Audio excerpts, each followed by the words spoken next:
morning. Today we are with Mr. Sanjay Sharma, who is editor with Aaj Tak. He joined Aaj Tak in 2001 as an assistant producer, and since 2003 he is with the reporting team. He is the senior most journalist. Welcome to IGMI TV, sir. How are you, sir? I'm fine. Sir शुरुआत करते हैं पहले question से. मैं पहले ये जानना चाहूँगी कि शुरुआती दौर में जब आप लीगल रिपोर्टिंग की तरफ बढ़े थे तो आपकी क्या जर्नी रही थी? जर्नी तो क्या थी, मैं दिल्ली की लोकल टीम का हिस्सा था, रिपोर्टिंग टीम का. और उसके बाद उस समय हमारे चीफ रिपोर्टर होते थे प्रबल प्रताप सिंह.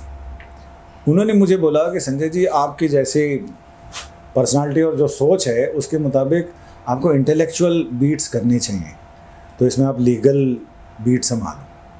तो उस समय मुझे लगा था कि यार लीगल बहुत ही ड्राई बीट है, इसमें शब्दों का खेल करना जो मेरा पहले से शौक़ था उसमें क्या कर सकते हैं, बड़ी सूखी बीट है.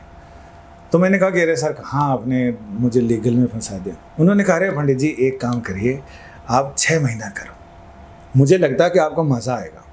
और ये बीट ऐसी है जिसपे अगर आप 6 महीने इन्वेस्ट करते हैं तो सारी ज़िंदगी खबरें चल के आएंगी. फिर आपके पास एक बार लोगों को पता चल जाए कि आज तक से संजय शर्मा कर रहा है, उसके बाद खबरें चल के आएंगी और आप बहुत अच्छे ढंग से इसको कर पाएंगे.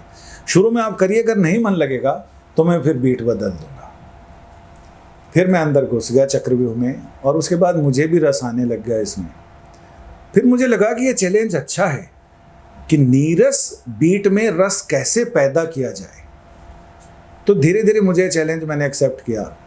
पहले लोअर कोर्ट, जैसे जजों का अपलिफ्ट होते हैं वो, तो वैसे ही फिर मैं लोअर कोर्ट से हाई कोर्ट से फिर सुप्रीम कोर्ट आया, फिर लॉ मिनिस्ट्री, लॉ कमीशन, ये सब की, इलेक्शन कमीशन.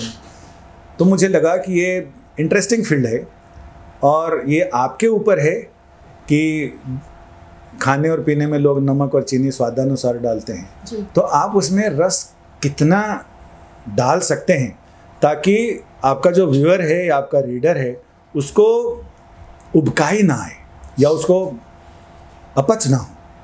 आप धीरे धीरे करके मिकदार बढ़ाते रहिए, तो जो नीरस खबरें हैं, नीरस बीट जिसको माना जाता था, उसमें भी आप रस पैदा कर सकते हैं. तो मुझे चैलेंज अच्छा लगा और प्रबल जी का बहुत शुक्रिया कि जिन्होंने मुझे इस बीट में पहले प्रेरणा दी और धीरे धीरे मुझे चीज़ें समझ में आई. क्योंकि ये कानून की धाराएं ऐसी धाराएं हैं जो आमतौर से जो जल धारा होती है, कोई भी चीज़ की धारा होती है, वो सरस होती है, बिल्कुल सर, बढ़िया होती है, आपको सुकून और शीतलता देती है. लेकिन ये कानून की धाराएं हैं, सूखी धाराएं होती हैं, ड्राई.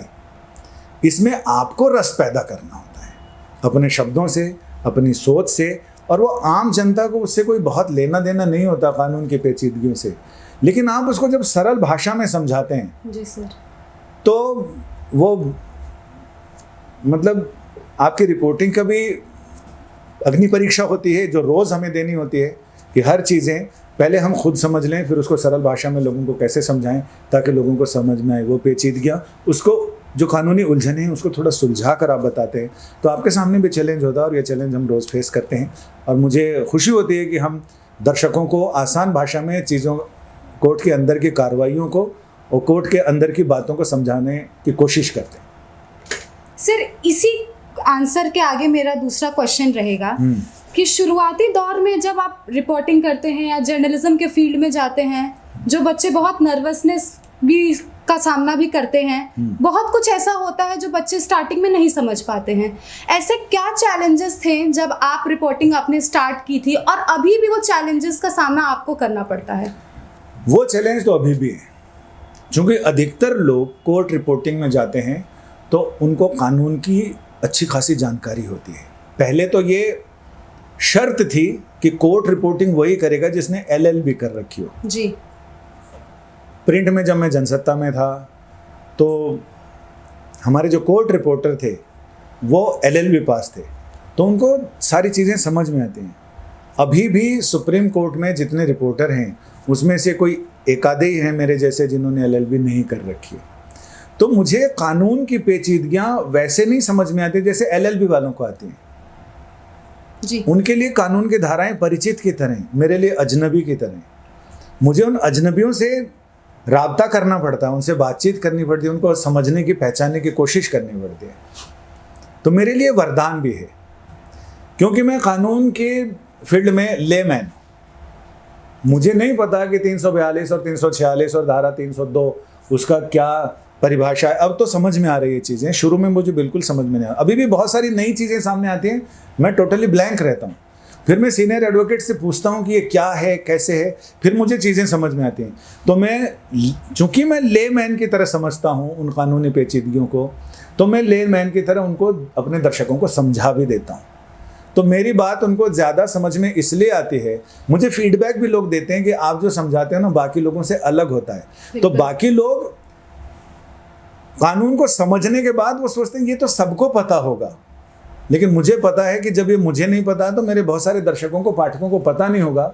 इसलिए मैं फिर उनको जैसा मेरी समझ में आता है, जिस लेवल पे, उस लेवल पे ही लोगों को समझाता हूँ। तो मुझे लगता है कि लोगों को ज़्यादा आसानी से समझ में आती है चीज़ें। इसके बारे में मैं आपको एक छोटी सी घटना बता दूँ। एक वकील साहब के घर में चोर घुस गया जी। वकील साहब कानून के प्रकांड पंडित थे। उन्होंने पहले बंदूक उठाई, फिर उन्होंने लगा यार गोली लग गई तो 302 लग जाएगी जी। उन्होंने बंदूक हटा दी, फिर उन्होंने डंडा उठाया, उन्हें लगा यार 107-51 मारपीट का केस हो जाएगा और ये तो मामला खराब है। फिर उन्होंने सोचा कि हाथापाई कर लेते हैं, फिर उन्हें लगा दूसरी धारा लग जाएगी। जब तक वो सोचते से रह गए, चोर ने गठरी बांधी और लेके उड़ गया।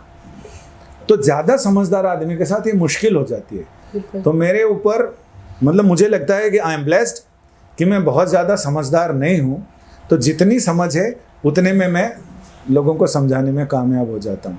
अगर मुझे भी ज़्यादा समझ में आता तो मैं फिर उसी हिसाब से सोचता कि यार ये तो कॉमन चीज़ है, तो मैं लोगों को नहीं बता पाता कि ये कॉमन नहीं है। जैसे मेरे लिए नई चीज़ है, नई चीज़ आदमी उत्सुकता से जानता है, फिर वो सबको बताना चाहता है। तो वो स्थिति मेरी है। उस बच्चे की तरह जिसको बहुत सारी चीज़ें पता नहीं है, तो उसको हर सारी चीज़ें वो दूसरों से शेयर करना चाहता है, बताना चाहता है कि आज उसने क्या सीखा। बिल्कुल सर, इस फील्ड में आपको काफ़ी साल बीत चुके हैं, क्या अभी भी वही एक्साइटमेंट से आप चीज़ों को जानना चाहते हैं इस फील्ड में, या कुछ चीज़ों में कमी आई है? नहीं, कोई कमी नहीं आई है। मैं किसी भी, कोर्ट का तो खैर रोज़ का काम है, लेकिन जब किसी स्पेशल असाइनमेंट पे जाता हूँ तो मैं एक नए रिपोर्टर की तरह डरा हुआ होता हूँ। मुझे भी ये लगता है कि हम जैसा सोच के जा रहे हैं कि फील्ड में ऐसा मिलेगा, अगर वैसी सिचुएशन नहीं मिली तो क्या होगा। बिल्कुल। और स्टोरी क्या है, तो मुझे एक रोमांच भी रहता है। और जो मैं पहले शूट पे पहली बार जब गया था, या अखबार में मैं पहले असाइनमेंट पे गया था, मेरे अंदर वही धड़कनें मेरी बढ़ी रहती हैं, और ब्लड प्रेशर कोई नापे तो शायद ज़्यादा आता है। लेकिन फिर जब फील्ड में एक बार पहुंच जाओ ना, और चीज़ें एक बार देख लो, तो उसके बाद फिर सुकून आ जाता है कि चलो आज का मोर्चा हमने जीत लिया। लेकिन ये स्थिति रोज़ मेरे सामने आती है, और रोज़ मुझे लगता है कि आज एक नया चैलेंज है जिसको मुझे समझना है, जिसको फतेह करना है। बिल्कुल सर। मतलब ये सिर्फ कहने की बात नहीं, ये रोज़ मैं फेस करता हूँ। अभी आपके साथ बैठा हूँ तो मुझे यहाँ आते हुए भी लग रहा था कि ग्रिलिंग कैसी होगी, क्वेश्चन कैसे होंगे, क्या मुझे जवाब उनके आएंगे या नहीं आएंगे, क्या मैं सही से जवाब दे पाऊँगा, नहीं दे पाऊँगा। तो ये जो भूख, या कहें कि ये जो एक अंदर अनचिन्हा अनजाना सा एक डर है, वही आदमी को कुछ करने को बताता है, या अंदर की एक जिद होती है, या तो वही इंसान को कुछ करने देती है। नहीं तो एक बार आदमी निश्चिंत हो जाए कि दुनिया में 1.5 अकल बटी, एक मेरे पास, आदि में सारी दुनिया, तो फिर सैचुरेशन पॉइंट आ जाता है। सर, आप एक इंस्पिरेशन बन चुके हैं कई उन बच्चों के लिए जो लीगल रिपोर्टिंग करना चाहते हैं। आप क्या बच्चों को एडवाइस करना चाहेंगे, या क्या स्किल्स उन बच्चों में होनी चाहिए जो अपने लीगल रिपोर्टिंग को वो बहुत अच्छे से तराश सकें? मुझे तो लगता है कि मुझे बच्चों से एडवाइस लेनी चाहिए, देने के बजाय। क्योंकि मुझे समझ में आता है कि बच्चे आजकल जिस तरह से AI का और तमाम ये इंटरनेट का इस्तेमाल इतने अच्छे से करते हैं, तो मुझे उनसे सीखना चाहिए, और मुझे क्रैश कोर्स भी करना चाहिए। तो एडवाइस देने के बजाय मैं एडवाइस लेना ज़्यादा पसंद करूँगा। और बाकी रही बात एडवाइस की, तो मैं उनको अपने एक्सपीरियंस बताना चाहूँगा कि कैसे हम लोगों ने किस तरह से अपनी जर्नी यहाँ से यहाँ तक की तय की है। उससे हो सकता है कुछ चीज़ें उनके फ़ायदे की हो जाएं, कुछ चीज़ें आज के ज़माने में उसका कोई मतलब नहीं है। क्योंकि हम लोगों ने जिस समय अपनी जर्नी शुरू की थी, उस समय मोबाइल का ज़माना नहीं था। हाँ, उस समय पब्लिक कॉल सेंटर होते थे, PCO, तो वहाँ से हम लोग फ़ोन करके अपने ऑफिस को खबरें बताते थे, सिक्का डाल के जी। और फिर वहाँ अगर किसी ने फ़ोन नहीं उठाया तो सिक्का बेकार हो जाता था। तो ये सारी चीज़ें उस समय से शुरू की। और दूसरा मुझे लगता है कि अपने सोर्स से बराबर मिलना चाहिए, सोर्स बनाने चाहिए। टीवी में हालांकि सोर्स को टाइम देने के लिए टाइम नहीं होता रिपोर्टर के पास, इतनी व्यस्त ज़िंदगी होती है, लेकिन मुझे लगता है कि उसमें टाइम निकालना चाहिए। और लोग कहते हैं जान है तो जहान है, मैं कहता हूँ सोर्स है तो फोर्स है। बिल्कुल सर। सर इसी के साथ मैं अपना एक लास्ट क्वेश्चन आपसे पूछते हुए ये इंटरव्यू ख़त्म करूँगी, और वो क्वेश्चन ये है कि आप एडवाइस चलो आप ले लेंगे, लेकिन अगर हम लोगों को लीगल जर्नलिज्म या किसी भी रिपोर्टिंग के फील्ड में जाना है तो उस स्टार्टिंग स्टूडेंट को किस बात का सबसे ज़्यादा ध्यान रखना चाहिए कि ये गलतियां हमें फील्ड में नहीं करनी चाहिए? पहले तो मेरा मानना है, जो मेरा अभी तक का जो एक्सपीरियंस है उसमें मूल मंत्र ये है, पढ़ो पढ़ो और पढ़ो। जी सर। जैसे उस फिल्म में था एंटरटेनमेंट एंटरटेनमेंट एंड एंटरटेनमेंट, हमारा है पढ़ो। जब तक हम खुद नहीं पढ़ेंगे तो हम दूसरों को नहीं समझा सकते हैं। दूसरों को समझाने के लिए खुद को समझना ज़रूरी है। गांधी जी के पास एक लेडी गई और उन्होंने बोला कि मेरा बेटा शक्कर बहुत खाता है, इसको आप समझाओ। गांधी जी ने कहा 10 दिन बाद आना।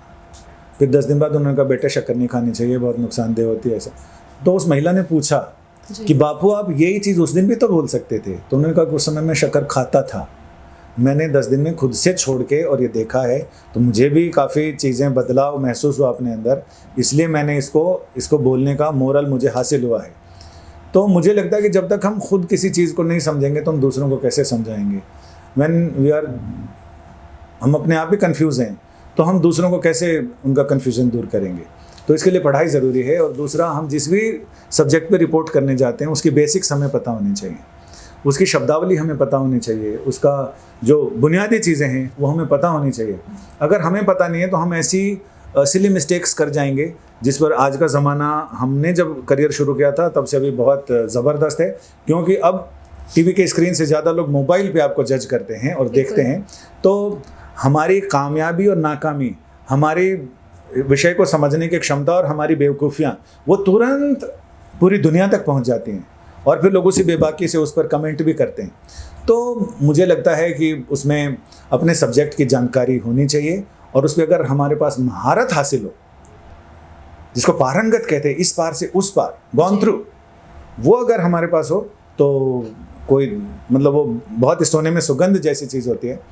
तो हमें अपना सब्जेक्ट पता होना चाहिए, जिस पर हम रिपोर्ट करने जा रहे हैं उसके बारे में बेसिक्स पता होनी चाहिए, और उसके बारे में अगर हम थॉरोली कुछ इन डेप्थ स्टडी करके जाएं, कुछ अच्छी चीज़ें, कुछ अच्छे पॉइंट्स निकाल के जाएं, तो हम अपने दर्शकों का भी ज्ञान बढ़ा सकते हैं। क्योंकि आजकल रिपोर्टिंग सिर्फ इन्फॉर्मेशन नहीं है, मेरे ख्याल से वो इन्फोटेनमेंट है, जो इन्फॉर्मेशन को अगर आप एंटरटेनमेंट की चाशनी में लपेट कर देंगे तो लोगों को ज़्यादा अच्छा लगेगा। With this sir, thank you very much for being with me. Thank you. मुझे यहाँ बुलाने के लिए बहुत बहुत शुक्रिया, और ITMI का, जहाँ के स्टूडेंट्स से भी मैं मुखातिब होता हूँ और अब इन सारे दर्शकों से भी। It आपका is बहुत being बहुत धन्यवाद। honored sir by mentored by you. Thank You you are so most much. welcome.